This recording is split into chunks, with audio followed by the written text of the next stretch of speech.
Okay, I decided to make a new video because you can see I already tried it, and then I just wanted to go back because my videos are too long. Okay, so consider the perpendicular bisector of this segment. Here is a cool fact we're gonna look at. Here's mathematics at work. This is not super important, but it's cool as heck, and you're going to see it next year. It is a fact, it is a math fact, it is a geometry fact. So if someone constructs a perpendicular bisector, so perpendicular meaning this is perfectly perpendicular, and bisector meaning it slices AB exactly in half, that's the midpoint. Let's say we choose a point on the perpendicular bisector and label it X. Well, you are already going to see that I labeled it. This is where I chose X to be, okay. And then it says measure the distance from X to each of the endpoints. So I like using centimeters because they're a little bit more accurate. And of course this ruler is broken, so I'll use this one. Okay, A to X is, what would you say? A little bit less than 2 centimeters. So maybe like 1.9, 1.8 centimeters from A to X. So I'll write AX is 1.8 centimeters. I hate my handwriting in a pencil. Ugh, it looks so ugly. Sorry. I don't have to say everything I think. 1.8. Also, wait. 1. Oh my God. BX is 1.8 centimeters also. What the heck? And then it says choose another point on the perpendicular bisector and label it Y. And I just picked one at random. You can pick one at random also. I labeled that Y. And then maybe I'm gonna do a line like that, measure it, and a line like that, measure. What do you notice? I'm gonna leave that to you guys to do. If you measure this one and this one, maybe you already have an idea of what's going to happen. But based on what happens when you measure from the perpendicular bisector to this end and the perpendicular bisector to this end, what do you notice? Make a conjecture about the distance from any point on a perpendicular bisector to the endpoints.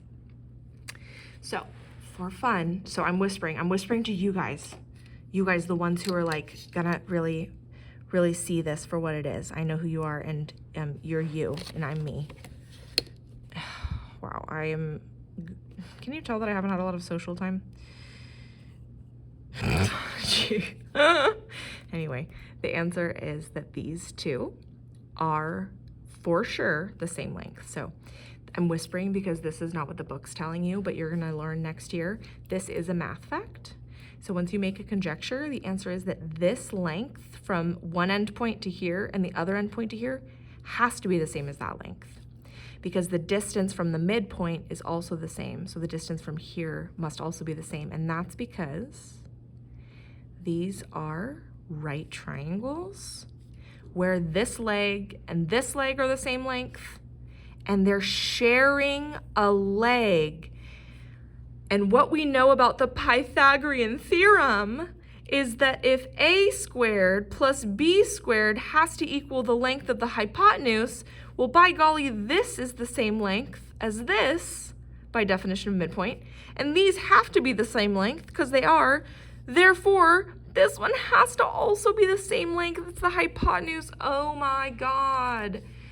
Now, if that blew your mind and you're excited about it, I'm so glad, because we are ending the unit. Let's see, I'm gonna try and redraw this. We are ending the unit. That was not accurate. This is why this is called a sketch, not a construction. With a way to prove that if this is the midpoint, therefore, so I'm gonna use some logic words. If A and B is, if this is the midpoint of AB, that means that this and this must be the same length by definition of midpoint. Of course they're the same length because that's right in the middle, so it's sliced in half. And then we might say that if I'm looking at this right here, and I'm seeing two different triangles, these triangles, this right triangle on the left and this right triangle on the right, both are touching. And so they must have the same leg length if I split them apart, so this length is the same. And so by a special math conjecture about right triangles. It's basically the same as the Pythagorean theorem. That means that this hypotenuse must be the same length as that hypotenuse. And there's a way to write that out and prove it, and it's so cool and fun. Okay, so I'm gonna say that most of these constructions, the duplicate is super, super easy. Duplicating something with a protractor that looks like this isn't as simple because you have to pick the right hole. You can't just like open up the protractor arms to the right length, but duplicating something is just making sure it's exactly the same. So if you wanted to duplicate something with a tool, you hopefully know how. It's the same kind of as tracing. And then we have a few, so I don't care that much about this. We have a few more pages to go before I would say we're done with this. Constructing an inscribed square. So the word inscribed means it's inside of. So here is a right triangle, and it is inside the triangle. It has two radii, AB and radius CB. And they are forming an accord, and they are forming a right triangle. It's not a square yet, but just think about it. Do you think you could make this into a square? I think you could. So, circle B, here it says, circle B. Why are we calling it circle B? Well, because B is the center point. So this is called circle B. Circle B, this guy, contains a right triangle. The triangle is called ABC. It has points A and C on the circle and point B at the center. Describe each element using a term associated with a circle. It's translating time. Please translate this into English and then tell me the vocabulary word for it. So, this is when you would pause, write it yourself, and I'm going to now write translations in English. This, if you read it aloud, would be angle B. And when we look at angle B, we're asking what type of angle it is. It is a right angle, but I'm thinking more about those vocabulary words we learned at the beginning of the book. These. Can we specify the type of angle it is with relationship to the circle? I hope so. Angle B is specifically a central angle. So it is an angle whose vertex is inside at the center of a circle. So we call that central because center. And then we see BC and BA. We might call this line BC and line BA. I'm not going to write that out necessarily, but I kind of already gave you the answer. Both are a radius. And the plural, again, is radii. So BC and BA are called a radius of a circle. And the reason, if you love English also like me, they radiate out from the center, just like a sun. Radiate. They radiate from the center. So radii radiate out from the center, which is different from a diameter. And then AC, I also already gave you the answer. If you can recall just a point from any two spots on the circle, if you connect them without including the center, this is called a chord. So your next task, I'm not going to do for you. You are going to use patty paper to take this triangle, rotate it 4 times, so you'll create a perfect square ACDE. You can also use rulers if you think you know how to use your tools to make sure you make a perfect square. I'm going to sketch it, but if you make another triangle over here, another triangle over here, and another triangle over here, you better have a perfect square. Now make sure it's perfect. Use your tools. How do you know all 4 vertices lie on the circle? That's another question you can answer. And then right here, we've got our verification that it is a square. This is also proof. So I'm going quickly. You should also pause it. Pause. Do not keep talking. Do not listen to my video unless you finish this. Okay? Don't listen to this. Now pause it. Okay, welcome back. Hi, welcome back. I'm so glad that you made that square. I'm talking quickly and this video is supposed to be short so that I can send it without too many megabytes. So here we go with this beautiful picture. Do not let these marks freak you out. So here's the square you've just drawn where you started with just the purple triangle. Now they've marked this and this and this and this with that little tick mark. If you recall, a tick mark that's exactly the same means that all of these lengths are exactly the same length if you measured them. How do we know they're the same length? Well, by golly, they're each a radius of the circle, and the distance from the center to any point on the outside of the circle is always the same length. So all 4 of these lines are radii, so all 4 of these lines are the same. And it's asking me here to suppose that BC is X. So I don't know how long it is. I don't want to use my ruler to calculate it, or to measure it, see how many centimeters it is. Let's say it's X centimeters. Well, if that's X centimeters, then these marks tell me that's X centimeters, and this is X centimeters long, and this is X centimeters long. So each of these lines are X centimeters long. If I wanted to use the Pythagorean theorem to find each side length of the figure meaning the quadrilateral that we think is a square. So if you want to say like square, because the whole point is we don't know that it's a square for sure. If we don't know for sure, what are the 2 things we need about a square? 90-degree angles, equal lengths. So label each length. Let's first use the Pythagorean theorem to determine each side length. So the side length AC is a chord of the circle. It's also the hypotenuse of a triangle. So if I take this triangle out, the hypotenuse, which is a side of the square, we got X, and I don't know what. So I'm going to use the Pythagorean theorem. It's leg squared plus leg squared equals c squared. So my leg is I don't know how long, squared, plus my other leg, I don't know how long, x squared, equals c squared. Now, just trust me here, follow along. If I have an x squared plus an x squared, this is the same as x plus x. These are like terms. And because they are like terms, I can add them together. So I'm going to say x squared plus x squared is 2x squareds equals c squared. Now, if I want to solve for c, which is what we're usually doing with the lengths, I would need to square root both sides.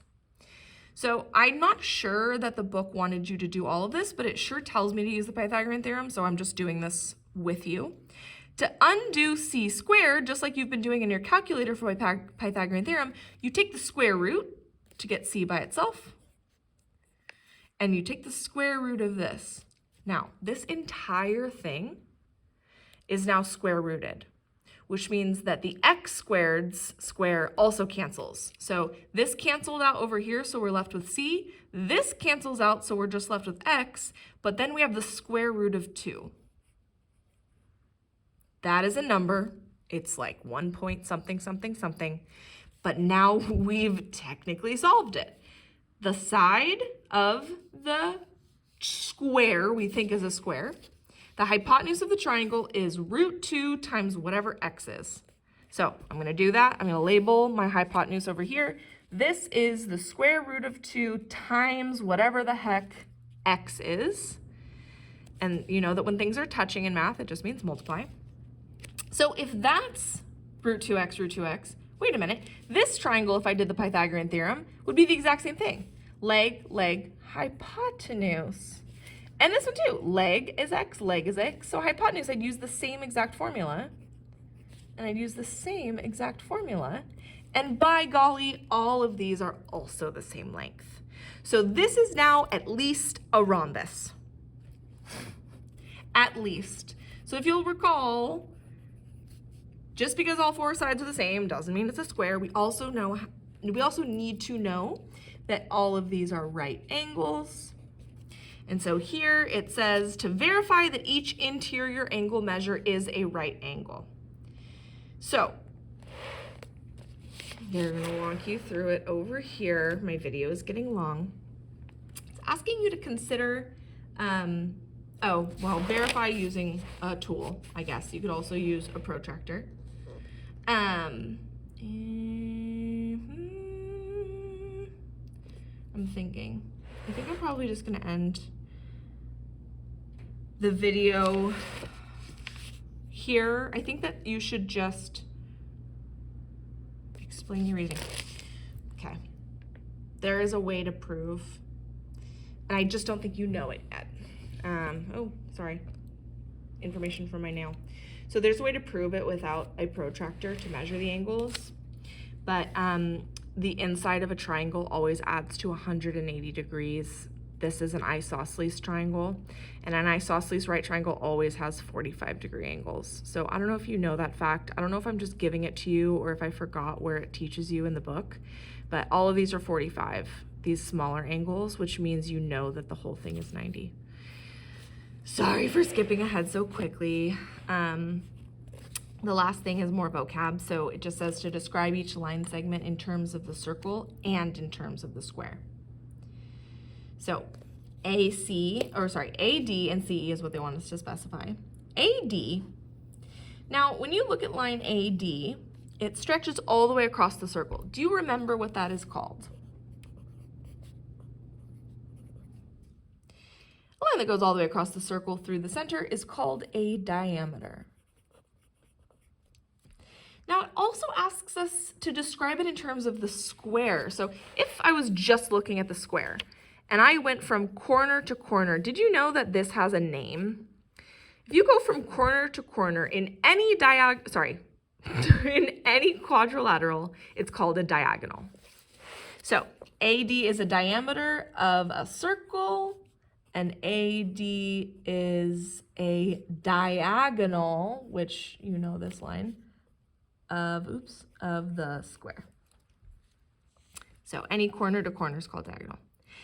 And if we look at CE, it says describe CE in terms of the circle and in terms of the square. Well, it's the same exact thing. So I didn't leave space, but if you wanted to write that, CE also.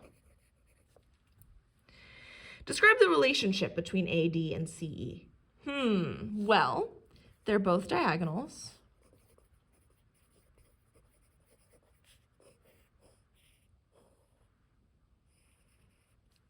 And they're both diameters. So, what can you tell about these things? What true facts do we know? Now, I'm hesitant. I don't want to give you the answers. Instead, I am just going to you need the information to do the next one. Well, if they're diameters, they're the same length. So the fact here is that the lengths of the diagonals of a square are always the same. These are exactly the same length, and all of them have right angles. So when it says to use diagonals to construct a square, you would be making two diagonals that are perpendicular to one another. You would use a perpendicular bisector, which is the skill you just learned, which this could be very cool. Bing. And then I would do my perpendicular bisector I just learned. So I'm going to make sure I have a perfectly... Oh no, Miss Robert forgot exactly which hole she used again. Maybe better at this. That one. You go over here and you go ding, ding. And then from that point to that point, if I make a perfectly straight line through these 2 points, I have a perfectly 90-degree angle. I didn't even need a protractor. Heck yeah! Holy crapola, look at me. I've just made 2 perfect lines that are perfectly perpendicular with perfect diameters. And now, how do I make this into a square? Well, I just connect these points. So if I wanted to name my square, so this is something I like doing in geometry. This square up here is ACED. I'm gonna call my square something by naming these points. I don't know, Fred. This square's name is Fred. And square Fred, if I go from F to R, I'll make a side length. That's a chord. R to D, that's a chord. E to D, that's a chord. And E to F, that's a chord. And I've just created a perfect square. It does not look perfect because I messed up a little bit here. But, wow, if you don't mess up, hopefully you've made a perfect square. This is square FRED, which is inscribed inside circle O, which is the name of that circle. Wow! So cool.